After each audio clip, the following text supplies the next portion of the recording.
नमस्ते दोस्तों, आपका मेरे YouTube channel all in one Suraj Sharma पे स्वागत है दोस्तों।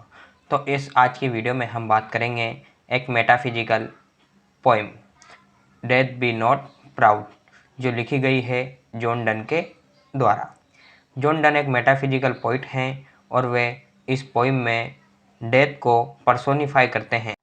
तो बात करते हैं, ये जॉन डन की होली सोनेट नंबर 10 है और ये 1609 में लिखी गई थी और 1633 में पब्लिश कराई गई थी, जो कि जॉन डन की डेथ के 2 ईयर्स बाद पब्लिश हुई थी दोस्तों। इस पोइम को पोइट जॉन डन ने आयम्बिक पेंटामीटर में लिखा है और उन्होंने इसमें इटालियन पोइट पेट्रार्क की स्टाइल को फॉलो करते हुए इसको लिखा है। और पोइट इस पोइम में आफ्टर डेथ यानी मृत्यु के बाद के जीवन के बारे में बात करते हुए डेथ मौत मृत्यु से बोलते हैं कि आफ्टर डेथ तुम्हारा कोई नामो निशान नहीं होगा। तो चलिए दोस्तों, यहाँ से हम सीधा टेक्स्ट पर चलते हैं। तो पहली line death B not proud में जॉन डन कहते हैं कि मृत्यु तुम्हें इतना गर्व नहीं करना चाहिए, though some have called thee mighty and dreadful, इसीलिए कुछ लोग तो तुम्हें माइटी यानी ताकतवर और ड्रेडफुल यानी भय सहित यानी बहुत डरावनी कहते हैं। आगे की लाइनों में जॉन डन कहते हैं कि फॉर दो आर्ट नॉट सो, लेकिन ऐसा नहीं है। फॉर दोज हुम दो थिंग्स्ट थो डस ओवरथ्रो, और तुम सोचती हो कि जिसे तुमने अपने शिकंजे में कस लिया है या जो मर गए हैं वे तुम्हारे शिकंजे में आ चुके हैं, तुम्हारे वश में हो चुके हैं, लेकिन ऐसा नहीं है और वे मरते नहीं। पुअर डेथ, बेचारी मृत्यु, और अगर तुम मुझे अपने साथ ले भी गई तो तुम भी मुझे नहीं मार पाओगी। इसीलिए कवि डेथ को पुअर गरीब कहकर, कमज़ोर बताकर पर्सोनिफाई करते हैं।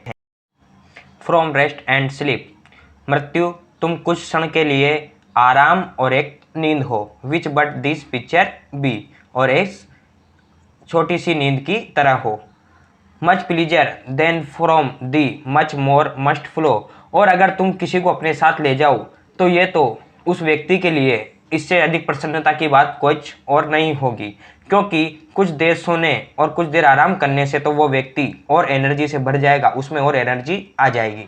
और जॉन डन बोलते हैं कि and soonest our best men with thee do go, और जो बहुत ही कम उम्र में जो लोग तुम्हारे साथ चल जाते हैं वे बेहद ही अच्छे आदमी होते हैं, क्योंकि इतनी कम उम्र में तुम्हारे जाने से उन्हें बहुत आनंद मिलता है।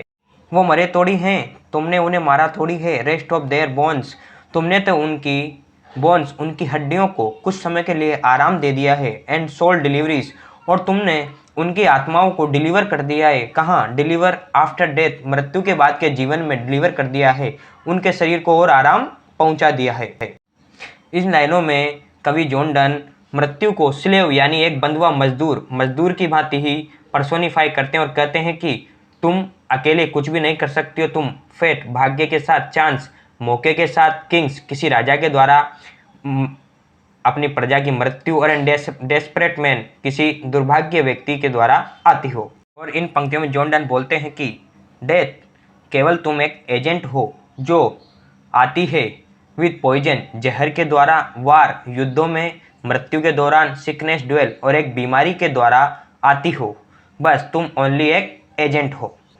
जॉन डन डेथ की धज्जियां उड़ाते हैं, बोलते हैं कि तुम एक पोपी और एक चाम, पोपी यानी एक नशीला पदार्थ यानी अफीम, ओपियम, और चाम्स यानी कुछ समय के लिए हिप्नोटाइज करने के बाद जो नींद आती है, तो तुम तो एक नशीला पदार्थ और एक हिप्नोटाइज किए हुए वस्तु की तरह हो। तुम कोई इतना अच्छा काम तो कर नहीं रही, इतना भयानक काम तो कर नहीं रही जिससे हम तुमसे डरें। और जॉन डन बोलते हैं कि and better than they stroke, और तुमसे भी ज़्यादा अच्छा काम तो पॉपी यानी अफीम और चार्म हिप्नोटाइज करके किया जा सकता है। वाई स्वेलेस्ट दो देन, स्वेलेस्ट यानी फुलाना, और तुम क्यों अपनी छाती फुला रही हो? क्योंकि तुमने कोई इतना गर्व का काम तो किया नहीं है, इतना बेहतर काम तो किया नहीं है जिससे तुम अपनी छाती फुला रही हो दोस्तों। और ये इस पोइम की आखिरी की 2 लाइनें हैं।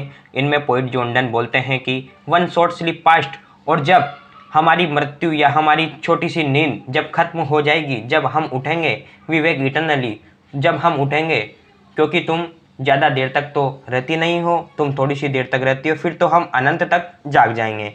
And that shall be no more, और आफ्टर डेथ, मृत्यु के बाद उस लोक में कोई भी मृत्यु को नहीं जानता है, तो तुम ज़्यादा देर तक नहीं रह सकती। और लास्ट लाइन में बोलते हैं डेथ दो शेल्ट डाई, और आफ्टर डेथ उस जगह पर मृत्यु अपने आप मर जाएगी, तुम्हारा वहाँ कोई स्थान नहीं है, इसलिए तुम्हें प्राउड फील नहीं करना चाहिए। दोस्तों, हमने ये वीडियो या ये पोएम पूरी पढ़ ली है, तो आशा है, उम्मीद करता हूँ कि आपको समझ में आया होगा। अगर आपको ये वीडियो अच्छी लगे तो वीडियो को लाइक कर दें और चैनल को सब्सक्राइब करना ना भूलें दोस्तों। धन्यवाद।